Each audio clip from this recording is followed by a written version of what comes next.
Valen, buka WA Valen.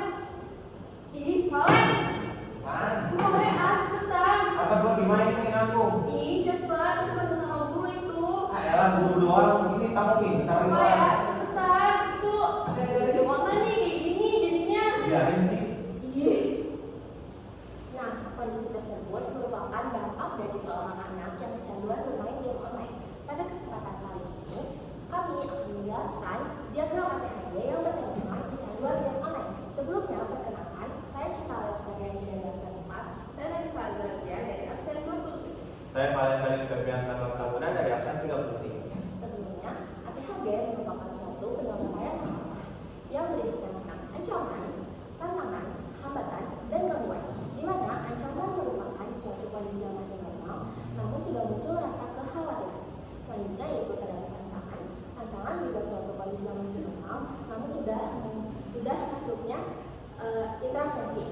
Selanjutnya yaitu terdapat hambatan. Hambatan ini di mana munculnya rasa kejanggalan. Dan yang terakhir ada gangguan. Gangguan ini tuh merupakan suatu kondisi yang sudah kacau.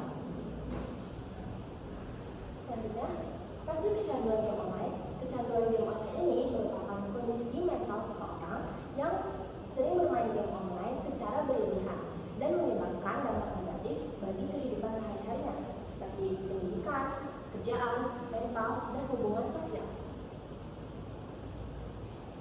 Selanjutnya, terdapat kondisi pada ancaman. Yang pertama, data pribadi pemain dapat dicuri melalui peretasan akun, di mana jika kita bertukaran akun game dengan teman kita, di situ kita harus memberikan email ataupun kata sandi teman kita. Lalu munculnya perjudian berkedok game dan transaksi ilegal. Di situ terdapat jual membeli akun yang tidak sah. Selanjutnya yaitu terjadi penipuan saat jual beli akun ataupun top up, karena sudah banyak di era ini yang menjual dengan embel-embel harga yang murah. Selanjutnya terdapat solusi litigasi, yaitu penegakan hukum terhadap pelaku penipuan dan perjudian online dan penerapan UU ITE dan perlindungan konsumen.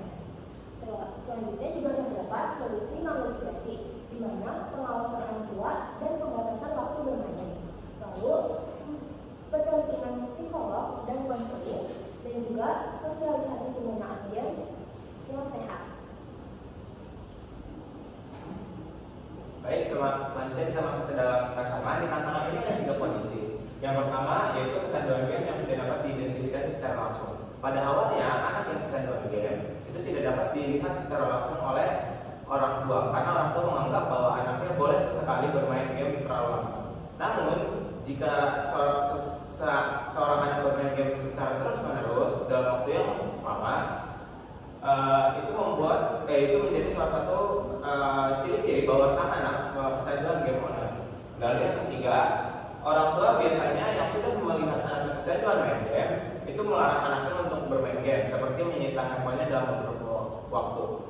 Nah, untuk mencegah adanya tantangan ini, kita dapat melakukan solusi litigasi, yaitu penyelesaian melalui jalur hukum jika seorang anak melakukan kekerasan terhadap orang tuanya. Kemudian solusi non litigasi, di mana orang tua mengontrol waktu anak bermain, tidak untuk menyita handphonenya, namun orang tua mengajak anak untuk melakukan aktivitas-aktivitas yang bermanfaat seperti berolahraga atau belajar, serta orang tua juga mengawasi aktivitas anaknya dalam bermain game. Seperti orang tua itu melihat bagaimana cara seorang anak berkomunikasi dalam game, apakah dia melakukan kekerasan terhadap player-player lain atau melakukan kata-kata kasar atau bullying. Selanjutnya kita masuk ke hambatan.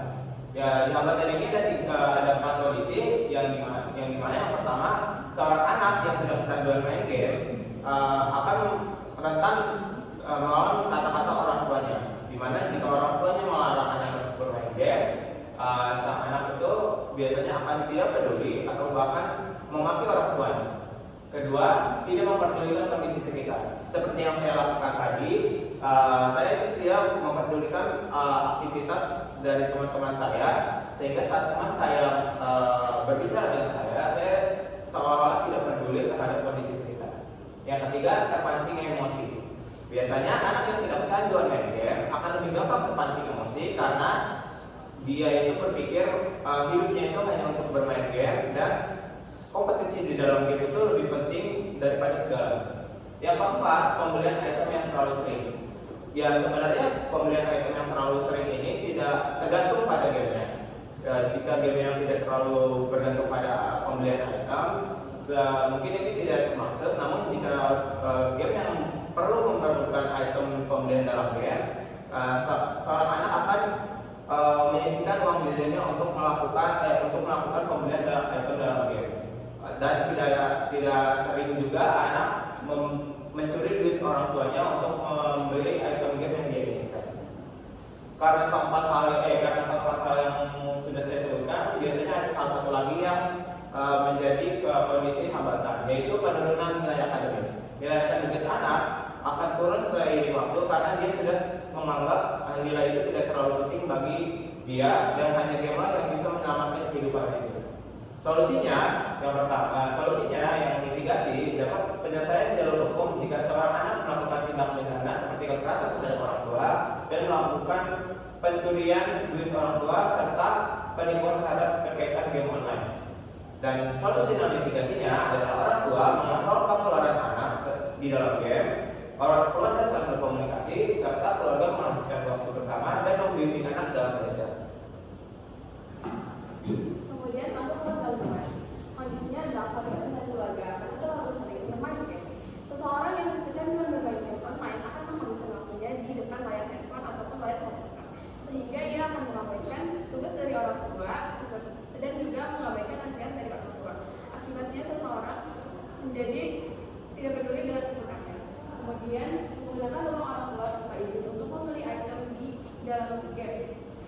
Keinginan untuk membeli item, skin, ataupun fitur-fitur yang hanya bisa digunakan saat menggunakan uang atau saat membeli fitur tersebut dapat membuat seseorang ingin memiliki uang berlebih untuk membeli fitur tersebut.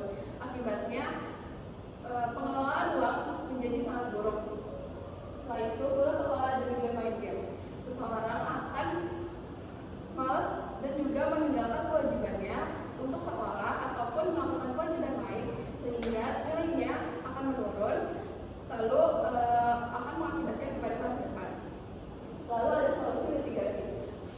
Penyelesaiannya melalui jalur hukum jika seseorang tersebut sudah melakukan penipuan ataupun pencurian untuk mendapatkan uang agar dapat memiliki fitur yang terbatas.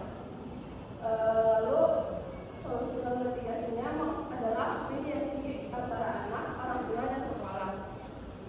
Dari mediasi tersebut dapat membantu anak membantu orang tua dan sekolah ataupun orang sekitar untuk memahami keinginan anak dan juga memahami kondisi anak.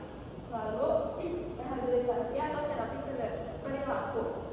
Dari rehabilitasi ini dan terapi membantu anak untuk lebih mengontrol dan juga menggunakan waktu yang ia miliki dengan melakukan kegiatan yang lebih bermanfaat. Setelah itu pendampingan psikologis. Pendampingan psikologis ini membantu untuk seseorang memahami keinginan suatu anak dan membantu mencari jalan tengah atau solusi sehingga anak tersebut mengurangi kecanduan dari game online tersebut. Lanjut, ada aturan pemerintah yang mengelola tentang kecanduan game online ini. Peraturan Pemerintah Republik Indonesia Nomor 17 Tahun 2025 tentang tata kelola penyelenggaraan sistem elektronik dalam perlindungan anak. Aturan ini mengelola tentang batas usia pengguna. Jadi seseorang yang menggunakan sosial media ataupun aplikasi-aplikasi tersebut jika di bawah 18 tahun maka akan termasuk anak. Lalu perlindungan ekstra di platform resiko. Seseorang yang berusia di bawah 16 tahun maka saat menggunakan sosial media tersebut terdapat aturan atau batasan tertentu. Lalu fitur pengawal orang tua. Setiap aplikasi diminta untuk memiliki fitur tersebut untuk membantu orang tua memantau kegiatan anak-anak yang dilakukan serta sanksi bagi pelanggar.